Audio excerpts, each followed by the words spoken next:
여야가 양곡관리법과 간호법에 이어서 이제는 방송법 개정안을 두고 또다시 충돌하고 있습니다. 어제 국민의힘이 단독으로 법사위 소위를 여니까 민주당은 소위 개최에 합의하지 않았다, 이렇게 얘기를 하면서 불참했는데요.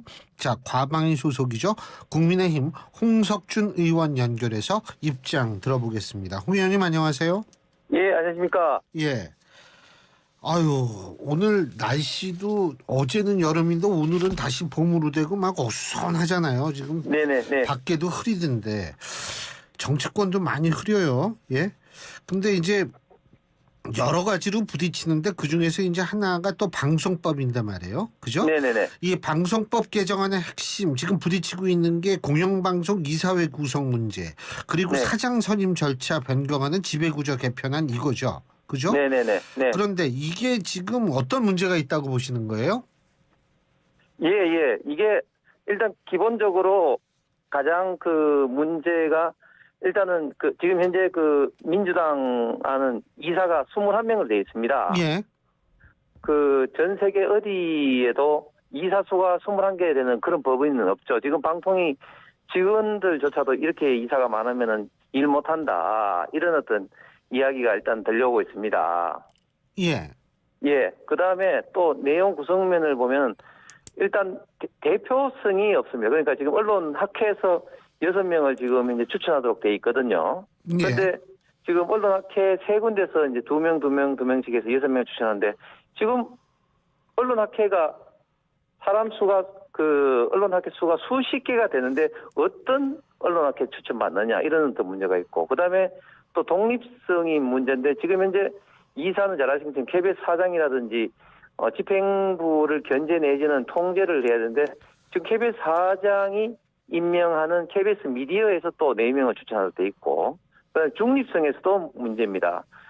물론 이제 일부에서는 아니라고 하지만 지금 현재 뭐 PD협회라든지 기자협회라든지 이런 곳은 민노총이 지금 이제 장악을 하고 있는 이런 어떤 상황에서 지금 정치 중립성도 굉장히 지금 문제가 되고 있습니다. 그래서 결국은 어떤 이사수, 특히 예. 중립성, 대표성, 그리고 독립성 면에서 지금 현재 이 안은 굉장히 그 문제가 많다고 볼 수 있습니다. 아니 근데 뭐 언론학회가 수십 개가 돼가지고 어느 학회에서 추천을 받아야 될지 모르겠다는 건 제가 솔직한 얘기로 조금 잘 모르겠는 게, 정치학회도 많아요. 정치학회도 많은데 그 중에서 대표적인 정치학회가 있거든요. 2개 꼽으라면 한국정치학회, 한국국제정치학회인데, 뭐 예를 들면 이렇게 언론학회에도 아마 대표적인 학회가 있을 거예요. 그렇지 않더라고요. 지금 언론학회 제가 많이 물어봤는데, 사실은 언론학회, 그러니까 교수님들조차도 그 학회가 왜 추천을 하느냐, 이렇게 의문 제기를 많이 지금 하고 있습니다. 그래요? 네네. 어쨌든 지금 국민의힘은 또 이러잖아요. 민주당이 그 집권 여당일 땐 가만히 있다가 지금 이거 바꾸자 그러는 거, 이렇게 하면 안 된다. 근데 그러면 역으로 따지면 민주당이 만약 여당이었으면 찬성하셨을 겁니까? 민주당이 여당이면 절대 이렇게 안 했을 것 같습니다.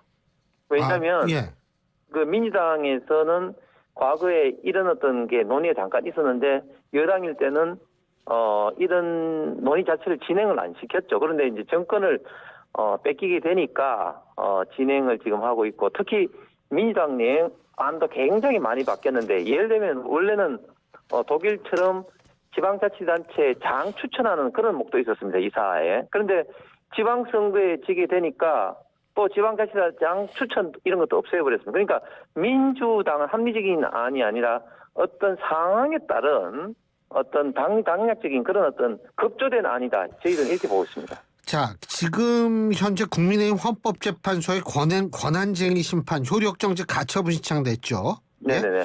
네. 그 이유가 뭐냐면 민주당이 이제 해당 법안의 법사위 계류 기간이 국회법이 정한 60일이 넘었다면서 이 과방위에서 본회의 부의 요구하는 의결을 했는데, 이게 이제 문제다, 이런 말씀이시잖아요. 그죠? 네네네. 네. 예. 그런데 일각에서는 이게 툭하면은 그냥 정치권에서 이거 뭐 헌법재판소 가져간다. 예? 네네. 네. 이런 비판이 나오는데 이 부분은 어떻게 보세요? 예, 저도 정치의 사업화라는 면에서 결코 바람직하지 않은 현상이라고 봅니다. 예. 그런데 좀 안타까운 것은 뭐냐면은 법을 가장 먼저 지켜야 되는 국회에서, 특히 이제 민주당에서 어떤 가장 기본적인 어떤 국회의 어떤 절차를 지금 너무 무시하고 있다. 대표적으로 국회 선진화법이 만들어져서 국회 선진화법의 기준에 따르면은 여야가 토론해서 이제 합의가 안 되면 이제 안건 조정위에서 최장 90일까지 논의를 해서 이제 결국은 이제 상임위를 통해서 본회의로 가는데, 안건 조정위 구성을 3대 3으로 하는데 이걸 완전히 구성을 민주당에서 탈당한 어떤 그런 무소속을 형식적으로 넣어가지고 결국은 또 하루 만에 날치기로 통과시키고, 이런 것들이 방송법뿐만 아니라 지금 비일비재한데, 이런 어떤 국회의 가장 기본적인 어떤 절차를 안 지키는 이런 어떤 상황이 참 사전적으로 너무 좀 안타깝습니다. 그러면은 만일 말이에요. 민주당이 이제 물론 본회의 처리 시기는 아직 정해지지 않은 걸로 알고 있는데, 민주당이 이것도 이 단독으로 강행 처리하면 이것도 거부권 하는 건가요? 예, 요청할 겁니까? 예, 저희들은 이미 대통령 거부권을 지금 요청해 온 상태입니다. 근데 그게 대통령이 이렇게 거부권 자주 행사하는 거 이거 부담스러운 일 아닌가요?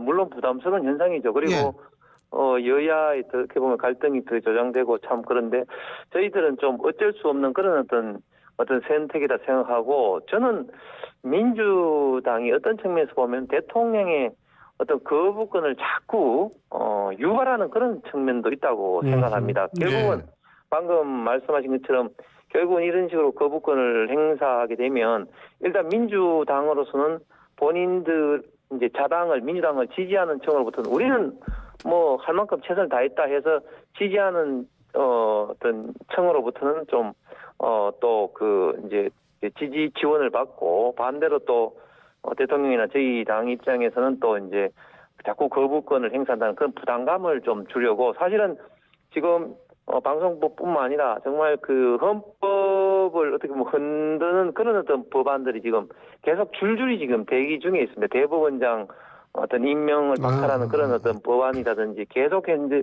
이런 법안들이 지금 국회에 지금 대기 중에 있습니다. 그러면은 거부권, 최민희 전 의원, 저희 프로그램에도 고정으로 나오셨는데, 나오셨던 분인데, 이 부분도 최민희 전 의원에 대한 방통위원 임명, 이것도 거부권을 행사할 거라고 보세요? 예, 저희들이 당에서 이미 이제 건의를 했는데요. 왜냐하면 일단 실정법이 맞지 않습니다. 지금 방통위법상의 이사 구성은 지금 여3, 야2, 3대 2로 되는 게 딱 명시적으로 규정되어 있습니다. 즉 누가 추천을 했느냐 이게 중요한 것이 아니고, 그런 어떤 규정은 없고, 일단 여3, 야2로 딱 명시적으로 지금 이제 규정되어 있는 방통위법 실정법을 일단은 명백하게 위반한 것이다. 예. 저희들은 확정적으로 지금 여러 자문을 얻은 결과 이제 그렇게 이제 생각을 하고 있고, 두 번째는 이런 어떤 협의제 기간에서는 지금 당 간에 어떤 협의가 있어야 되는데, 최민희 의원에 대해서는 전혀 협의 없이 민주당이 단독으로 추천을 했다.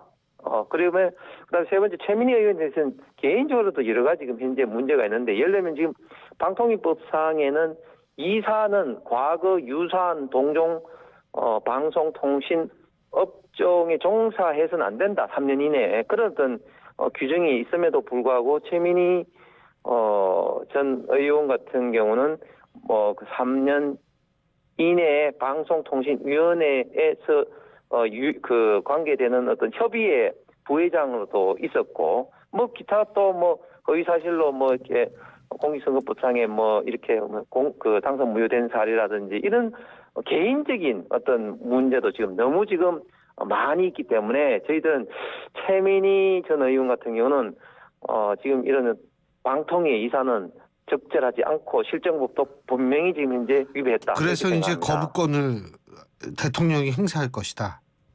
저희가 이미 건의를 했습니다. 건의를 했다. 그래서 거부권을 행사할 가능성이 높다. 이렇게 보시는 거군요. 그렇습니다. 알겠습니다.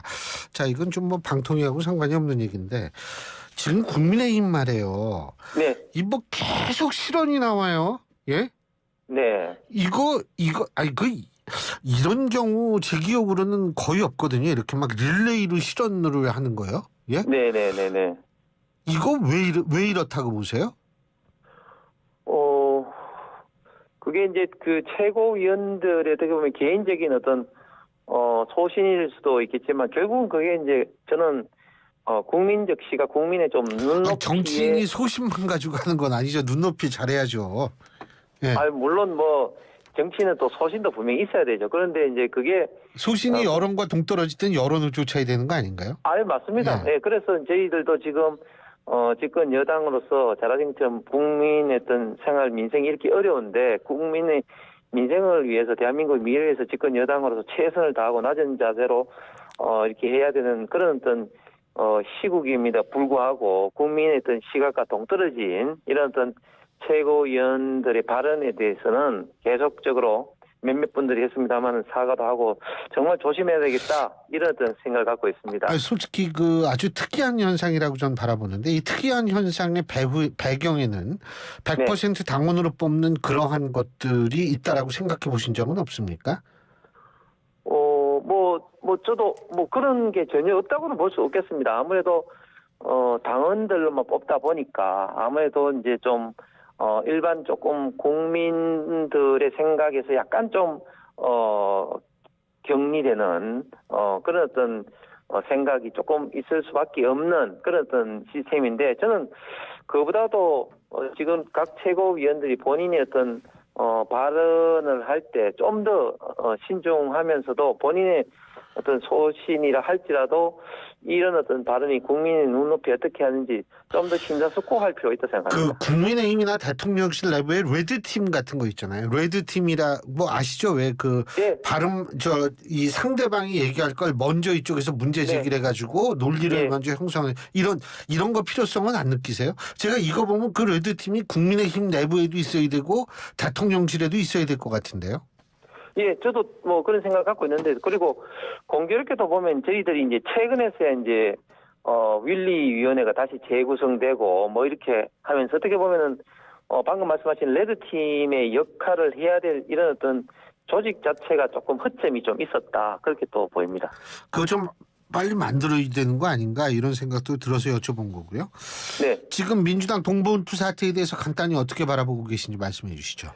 예, 다른 당이지만 국정의 파트너로서 특히 제1당으로서 이런 문제가 특히 정말 민주주의에서는 벌어지지 않을 이런 어떤 돈봉투 사건이 발생한 것에 의혹 사건이죠. 예. 너무 좀 안타깝고 참 참담하게 생각합니다. 근데 의혹이라 하지만 너무 지금 이정건 전 부총장의 녹취 파일이 수없이 많고 그리고 정황을 담은 것들이 많아서 저는 굉장히 국민들의 좀 공분을 지금 불러일으킨다고 보는데 특히 민주당은 어떻게 보면 지금 집단적 도덕 불감증에 상당 부분 빠져 있다. 지금 이재명 대표권도 그렇고 사실 민주당 의원 중에 지금 이제 검찰의 기소 내지는 재판받고 있는 사람들 지금 얼마나 많이 있습니까? 그런데 이번 송영길 당대표 관련된 이번 선거 관련된 것은 정말 민주당의 어떤 도덕적 불감증이 활용 점정을 찍었다고 볼 수 있을 정도로 녹취 파일에서는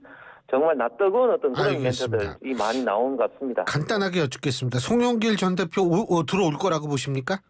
저는 안 들어올 거라 봅니다. 왜냐하면 송영길 대표가 이미 나는 모르는 일이고 이정건 대표 개인적인 일탈이라고 말도 했지만 지금 와서는 어떻게 보면 본인은 지금 현역 의원도 아니기 때문에 방탄도 안 되고 해서 굉장히 어떻게 보면은 구속 수사될 가능성도 있고 그리고 또 본인도 이런 어떤 수사 추이를 보면서 본인의 어떤 방어 전략도 해야 되기 때문에 저는 절대로 돌아오지는 않고 오히려 지금 이재명 대표나 이런데 좀 물밑 좀 작업을 계속해서 좀 하지 않나 생각합니다. 알겠습니다. 예, 오늘 말씀 여기까지 듣겠습니다. 고맙습니다. 예, 감사합니다.